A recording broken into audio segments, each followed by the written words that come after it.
indoor track world record in any event, including the 5K. That would equate to a 12:47, and we know that Grant races the 5 and the 10K at the championship level, so he is looking to put on an absolute show. You like those points numbers. I like minutes and seconds. I like all numbers. And talking minutes and seconds, again, the world record existing all the way back to 2004, almost 21 years old, 12:49.60.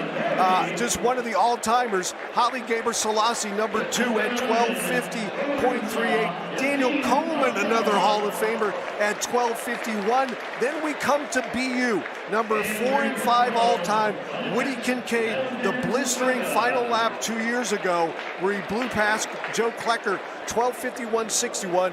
Grant Fisher narrowly missed the American record last year, 12:51.84. He is number 5, and then Klecker sitting at number 7, but you go all the way deep into the top 50, and Kieran Tudavate, who we just saw earlier in the 3K, he is sitting at number 50 in the world at 13:08.41. He ran it here in BU. They're lining the infield and outside of the track, and they just gave Grant Fisher a tremendous ovation, a packed house here at BU, 25 laps. He only has to average 30.48 per go-round.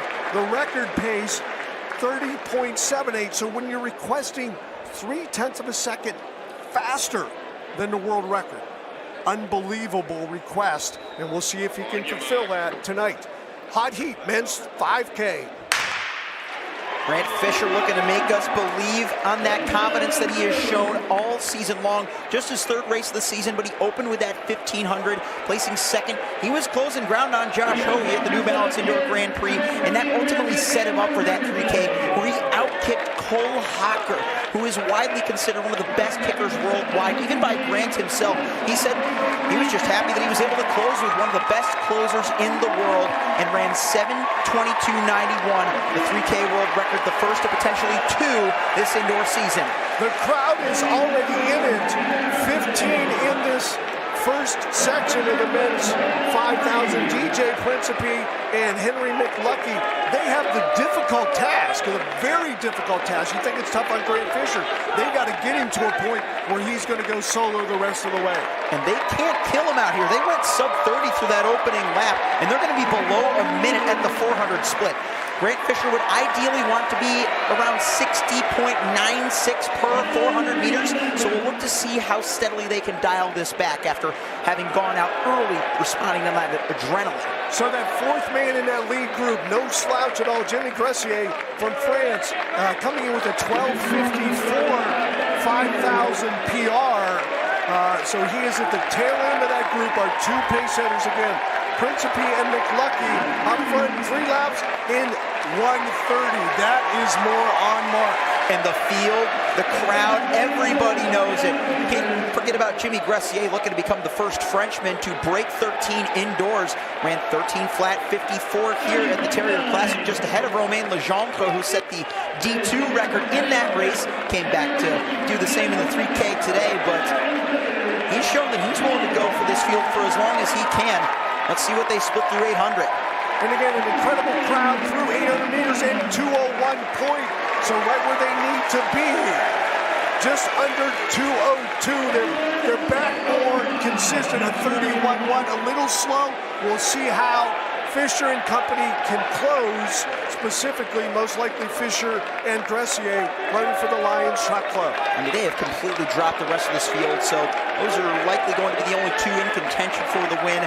But this race was all set up for Grant Fisher as they come to the first of 5 kilometers, looking for 2:32, right on pace. 2:32 on mark as the second group goes through in 2:37, 2:38. And that is Nick Randazzo, most likely the pace setter for this second group, because you don't want to forget about these guys who are off low 13 runners, but they are well back already. One of the top runners in this race that we've yet to mention, Yassine Abdallah, looking to climb up the collegiate ranks. Of course, last time he ran 5K, that was at the tail end of a double after running the number 3 all-time collegiate 3K. Another lap in the books for that lead group of 4. Principe, McLucky, Fisher, and Gressier. Grant Fisher just looks so rhythmic and relaxed. Of course, it's the early portion of the race, so everybody looks rhythmic and relaxed at this point. But Grant Fisher has showcased the ability time and time again to replicate that form no matter what stage of a race he's in. He never panics, even when he's being challenged by the best in the world. And he's pulling up a little bit on the shoulder of the pace setters. He's eager to get after this one, Phil. And definitely, we'll see how quickly he has to close because, as we know, Woody Kincaid in that facility record and American record at 12:51.61, his final 200 meters, he busted out from Joe Klecker, who was in the lead, and won by 2 seconds going away. Principe moving aside. It is now up to Henry McLucky wearing the Adidas kit. So the pace definitely slipped a little bit. If you want to maintain that 12:42 pace, 4:03.84 was the ideal 1600 split. They were around a second off of that, but let's not forget that 12:42 is still a substantial margin ahead of Bekele's world record, so we're still well ahead of record pace.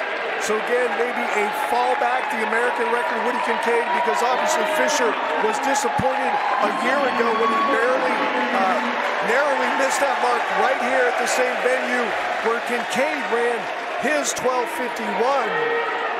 It's hard to call it a miss, though, when you consider how he got there, running the entire last 3 kilometers. The split to go that we're about to reach come the next crossing of the start-finish line by himself. The Pacers had stepped off by 2K, and Grant had to do everything himself. Nearly got the American record with all of that solo effort. So they were 2:32, now they're 5:07, so they definitely have slipped a little bit the pace. We'll see how McLucky can continue to push the tempo, and then once he steps aside, how much of a boost will Grant Fisher get from having Jimmy Gressier right behind him in the number 2 position? Yassine Abdallah still leading that chase group over Jonas Roos, the Swiss representative athlete from On Athletics Club Europe. They're well out of frame right now, and it's really important for Grant Fisher that Gressier is still there with him to keep the pace going, not just in front of him, but behind him in the inevitable event that the pacer steps off. So how soon do you think that, again, the track math is going to catch up to Grant, and you know what, we're a little bit behind, and I'm really going to have to do basically what I did a year ago, push the tempo to the limit, to that red line that only few athletes can take everything. With 12 laps or 13 laps to go, they'll hit the 2,500 mark at the back straightaway. They're at 6:18. Coming up on the board, they're going to be just a little bit behind that 12:42 pace. They're at 12:46, still under the existing world record by several seconds. And Phil, when you ask that question, when would that switch go off in Grant's mind to realize that he's got to do the rest of the work? The answer, the halfway point. Here we go. It is now a 2-man race. Grant Fisher and Jimmy Gressier, and the crowd is letting them know it. A big part of any equation in a record-breaking attempt is the atmosphere. I've heard athletes talk about how it was dry. They needed to get the rhythmic clapping going in the field, or otherwise. As Fisher gains a little bit of separation over Gressier, coming up, the crowd into it once again, on their feet, cheering on the top American distance runner at 5 and 10K, Grant Fisher.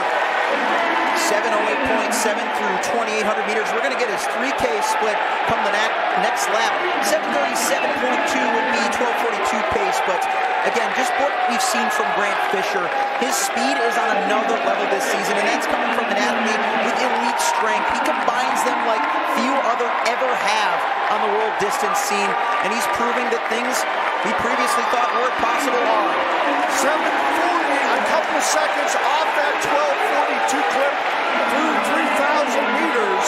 But what is an amazing visual right now, how Grant Fisher has really just stepped away to another level over Jimmy Gressier from France in the number 2 spot. No slouch again, a 12:54 performer over this distance. And Grant Fisher would have placed in the top 10 in the open 3K. That is just to illustrate how fast he is moving right now. He is in complete control. His form has not wavered since the opening stages of this race, and he's just got to keep doing it lap by lap, clicking it off. He has such a good internal clock. We cannot say it enough, and that is what he has to rely on at this point. You jump to that point, that internal clock, the greatest athletes have it. Whether it's the tempo in basketball, whether it's football, whether it's hockey, or whether it's running. All out 200-meter runs around a banked oval in Boston, Massachusetts. Grant Fisher is dialed in, and the fans are behind him. 8:41 was his split with 1,600 meters to go. Of course, a viral workout recently was posted of Grant Fisher doing a rare speed type of workout midway through the season, closing a 1,600 meters in 4 flat. He's totally got this if he can keep it going. Other than these 13 athletes on the oval and their coaches, everybody else is a fan here today. Grant Fisher, again, getting it from the crowd, hearing it. There are athletes that have competed hours ago that could have totally gone home and spent the rest of their days on the couch, cooling down, doing whatever they could have easily done, but they chose to stay here at the Track and Tennis Center, knowing that a world record opportunity was on the line. The next situation that may present itself is Grant Fisher is going to start coming upon lap runners. The main part of this field is not that far ahead of him. No. And that was one thing he didn't really have to deal with a whole lot at the Terrier DMR Challenge last year. So a bit of a contrast, blessing in disguise perhaps, at last year's effort, despite having to run the majority of it solo. We'll see how that ultimately factors in as he is within 50 meters of the lap traffic. So he already had to go around one of the athletes at the tail end of this field as Abdullah from Arkansas leading that chase group, but Grant Fisher is not far behind. 5 laps remaining, final kilometer. He still has an opportunity at the world record. And this is where he's got to be feeling those twitch fibers start to awaken from that 3:33 personal best in the 1500 at the New Balance Indoor Grand Prix. He said after Millrose that had he not run that 1500, it was very possible that he couldn't have won that race against Cole Hocker and come home in that world record time of 7:22.91. 30.8 seconds of next to last go round. 4 laps remaining, just under 11 minutes. Grant Fisher, when does he become a sprinter? When does he become a quarter miler? 30.9, dropped just a little bit to pace. I bet some of our viewers could argue that he's been a sprinter this whole time. I mean, he is still moving at lightning quick pace and making it look effortless. And again, Grant Fisher is coming up on the tail end of that chase group. This chase group has to understand where they are, and they need to hopefully step aside as Fisher goes out into lane 2 to make the pass. This is going to seriously affect the final number, hopefully not on the negative side when it comes to the world record attempt. The field's still sticking in lane 1. What are they doing? They know this is a world record attempt, and Grant Fisher cannot be afforded any extra meters. Here comes Fisher. What's he going to do? He's going to come up into the turn. He's going to have to take it out into 2. Grant Fisher, 2 laps remaining. Here he comes. They're going to the rail, giving him the opportunity to pursue history. Again, the world record, 12:49.60, has been on the books since February 20th of 2004 by McKinley, one of the all-time greats. Fisher is clear, coming up to the bell. He's got to close quickly to get the world record. Here he goes. And he passed that field so smoothly, showcasing his veteranship in full force. He was only 6 years old when Kenenisa Bekele, one of the all-time distance greats, set the all-time indoor mark. And here he is at Boston University with a chance to break it. The all-time America record, 12:51.61. The world record, 12:49.60. Grant Fisher's got 10, 12:30, still on the clock. Here he comes for home. It is a new world record for Grant Fisher. And listen to the crowd. 12:44.09 for Grant Fisher and the hundreds of friends of his here at Boston University. He destroys a 21, almost 21-year-old record of Kenenisa Bekele, and he shows his appreciation to the crowd. They return the favor. Gressier runs 12:54.92, just off his all-time best, but a massive, monumental world record for Grant Fisher, 12:44.09. Unreal. He is the first American to ever complete 5 kilometers in sub 12:45. His outdoor record, 12:46, still stands, but in this all-time oval at the fastest track indoors, he has claimed his 2nd world record in a 6-day span. Can you believe it? So he's walking around with the fruits of his labor, a red rose, as he just congratulated and thanked his pace setters, DJ Principe and Henry McLucky, who set the table for him. They took it out right on pace. He closed tremendously well. 12:44.09, the new world record, the men's 5,000. A very happy Valentine's Day indeed, as we just saw at the Valentine Invitational. I mean, it is all love here from Grant Fisher, and I find it hard to believe that smile will leave his face anytime soon, even after having just run 25 laps around in less than 12 minutes and 45 seconds.